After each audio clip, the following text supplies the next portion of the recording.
Hello बच्चों, चलिए आज हम लोग केमिस्ट्री के लेक्चर स्टार्ट करते हैं। केमिस्ट्री स्टार्ट करने से पहले हम लोग ये जान लेते हैं केमिस्ट्री में हमें क्या क्या पढ़ना है। ठीक, तो एक बार पहले ब्रीफ रिव्यू देख लेता हूँ केमिस्ट्री में आगे हमें कौन कौन सा चैप्टर पढ़ना है। तो आप लोग को शायद कुछ बच्चों को पता हो केमिस्ट्री में मेनली तीन पार्ट होता है।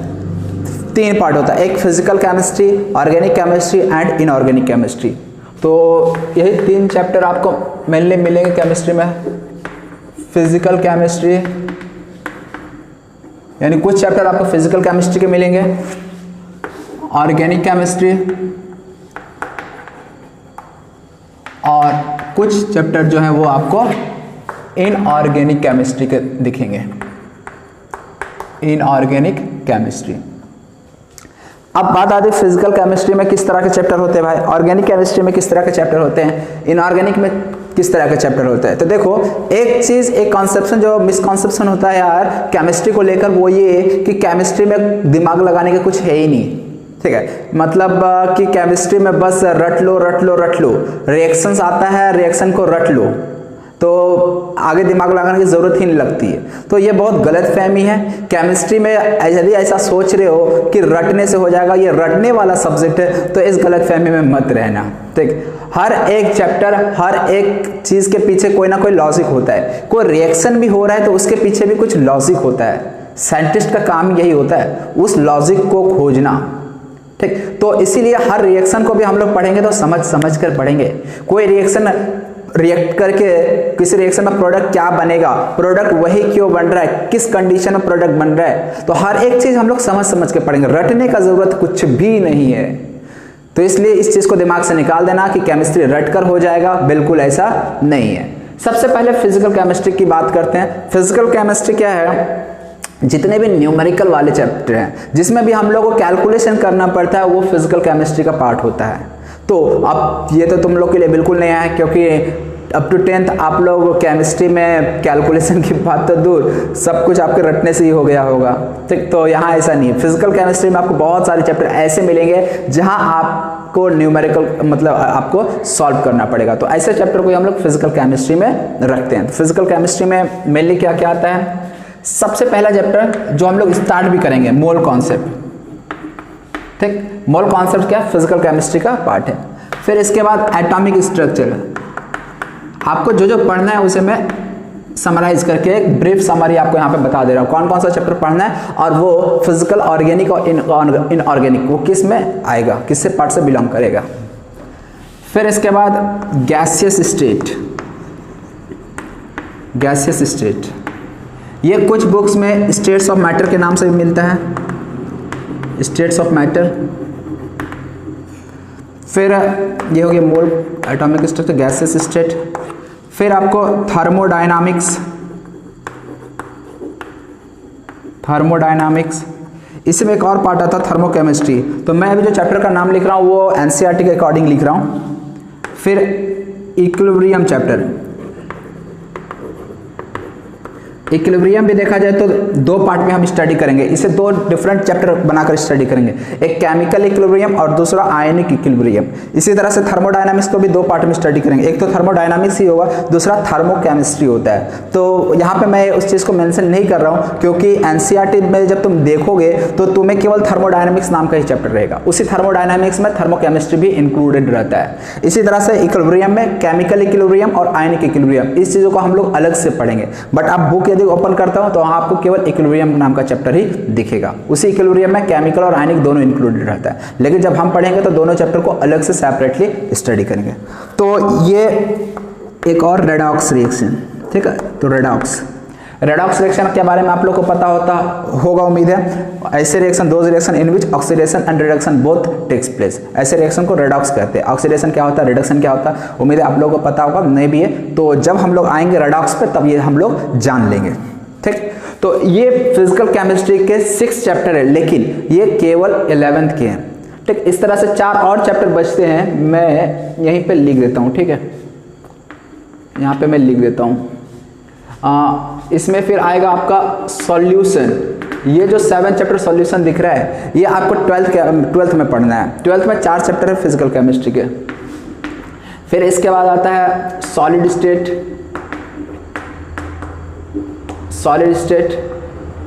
फिर आपको आएगा केमिकल काइनेटिक्स,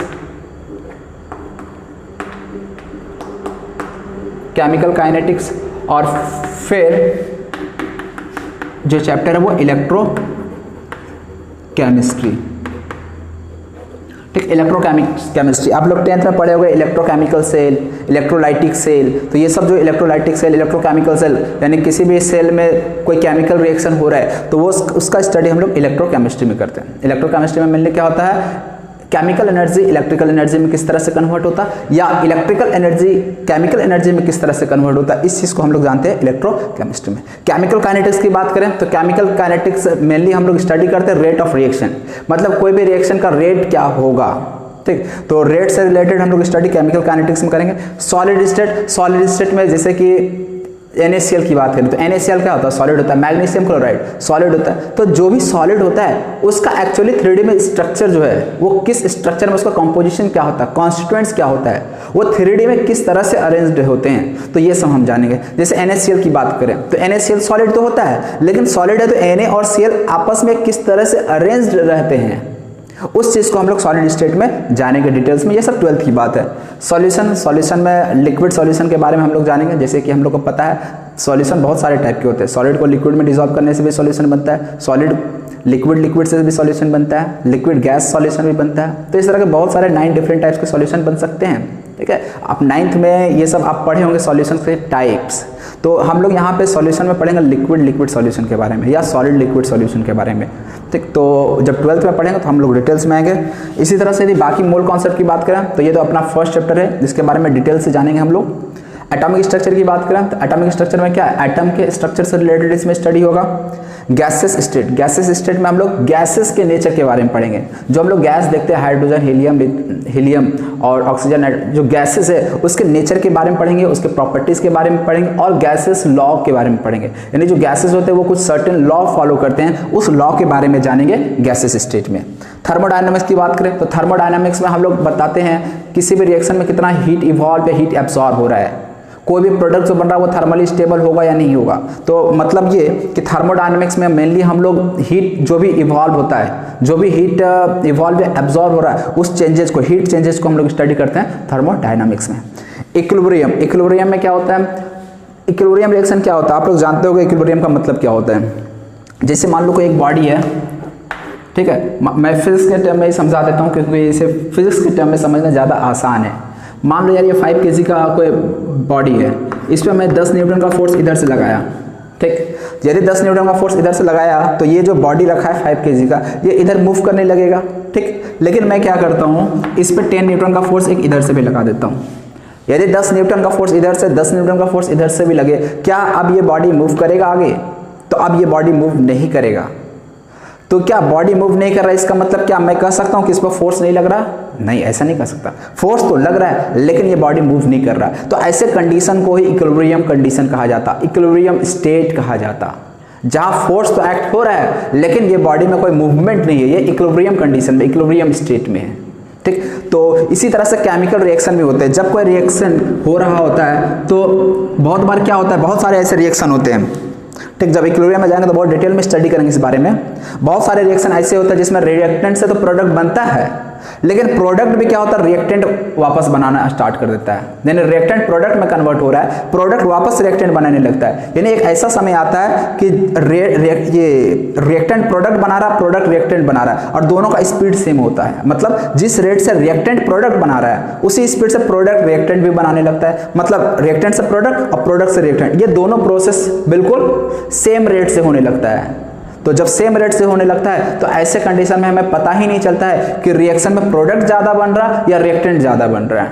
तो जब ऐसा कंडीशन आ जाता है तो उसे हम लोग इक्विलिब्रियम कंडीशन और इक्विलिब्रियम स्टेट कहते हैं। ठीक, तो इसके बारे में तो बहुत डिटेल से हम लोग जब इस चैप्टर में आएंगे तो जानेंगे। तो इस तरह से मेनली, अच्छा एक रेडॉक्स, तो रेडॉक्स में आप लोग रेडॉक्स रिएक्शन पढ़े हो तो उसी के बारे में, ऑक्सीडेशन और रिडक्शन रिएक्शन के बारे में, इसमें हम लोग रिएक्शन बैलेंसिंग के बारे में भी जानते हैं और रेडॉक्स का क्या इंपॉर्टेंस है ये जब हम पढ़ेंगे तब हम लोग ये चीज़ जानेंगे। ठीक, तो इतना सारा चैप्टर तो फिजिकल केमिस्ट्री में जो आपको पढ़ना है 11th और 12th मिलाकर। तो अब नेक्स्ट हम लोग आते हैं ऑर्गेनिक केमिस्ट्री। ठीक। तो देखो अभी थोड़ा फास्ट लेकर चल रहे हैं, क्योंकि ये सब में समय ज़्यादा वेस्ट करने से कोई मतलब नहीं है, और अपने पास समय भी बहुत कम है, कुछ समय का ऑलरेडी लॉस हो चुका है, तो उस समय को कंपनसेट किसी ना किसी तरह से करना है।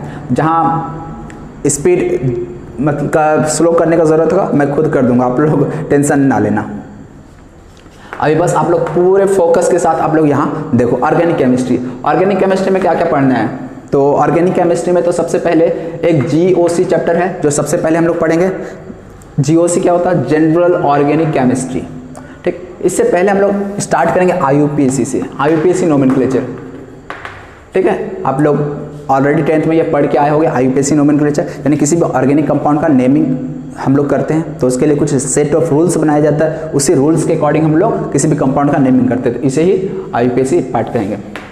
सेकंड हम लोग जीओसी पढ़ेंगे। जीओसी क्या होता है, जनरल ऑर्गेनिक केमिस्ट्री। ये बहुत ही इंपॉर्टेंट चैप्टर होता है, बहुत ही इंपॉर्टेंट चैप्टर होता है, यानी पूरा ऑर्गेनिक केमिस्ट्री का ये बैकबोन होता है। इसी तरह से फिजिकल केमिस्ट्री का बैकबोन मैं मोल कॉन्सेप्ट को कह सकता हूँ। मोल कॉन्सेप्ट में हर वो कॉन्सेप्ट यूज होगा जो आगे आपको हेल्प करने वाला है। इसी तरह से जीओसी जनरल ऑर्गेनिक केमिस्ट्री, इसमें ऑर्गेनिक केमिस्ट्री का जितना भी कॉन्सेप्ट इंपॉर्टेंट कॉन्सेप्ट होता है वो सब के सब हम लोग इसी में पढ़ेंगे। और यदि ये चैप्टर किसी का वीक है तो समझ जाओ उसका ऑर्गेनिक फिर जीरो हो जाएगा। इसीलिए मैं अभी बता दे रहा हूँ, जब मैं पढ़ाऊंगा चैप्टर तो बताऊंगा चिल्ला चिल्ला कर, अभी फिर भी मैं बता दे रहा हूँ इस चीज़ को। फिर इसके बाद हम लोग आइसोमेरिज्म के बारे में पढ़ेंगे। आइसोमेरिज्म आप लोग जानते होंगे, compounds having same molecular formula but have different structure, तो इसे आइसोमेरिज्म कहते हैं। आइसोमेरिज्म को यहाँ बहुत डिटेल में हम लोग स्टडी करेंगे। इसके बाद आइसोमेरिज्म के बाद हम लोग एक एक करके, आप लोग 10th में पढ़े होंगे हाइड्रोकार्बन।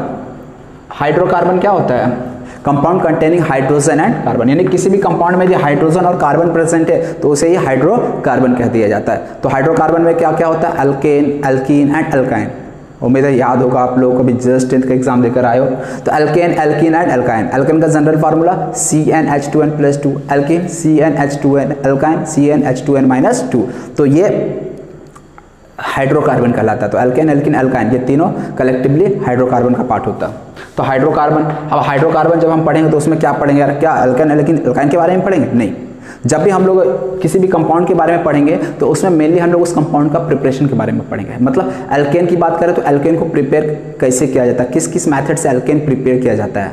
फिर उसके बाद उसका केमिकल रिएक्शन पढ़ेंगे, यानी एल्केन का कौन कौन सा केमिकल रिएक्शन है, यानी एल्केन को यदि किसी सब्सटेंस से रिएक्ट करवाएंगे तो वो क्या बनाएगा, ये सब चीज़ हम लोग जानेंगे इस हाइड्रोकार्बन चैप्टर में। और लास्ट में हम लोग इसके यूजेस के बारे में जानते हैं, हाइड्रोकार्बन का कहाँ यूज है। हाइड्रोकार्बन के बाद फिर हम लोग पढ़ते हैं हैलो एल्केन्स। हैलो एल्केन्स क्या होता है, देखो हैलो, हैलो का मतलब हैलोजन, और हैलोजन उम्मीद है याद होगा आप लोगों को। हैलोजन किसे कहते हैं, फ्लोरीन, क्लोरीन, ब्रोमीन, आयोडीन, इस पार्ट को हैलोजन कहा जाता है। ठीक है, ग्रुप 17 एलिमेंट।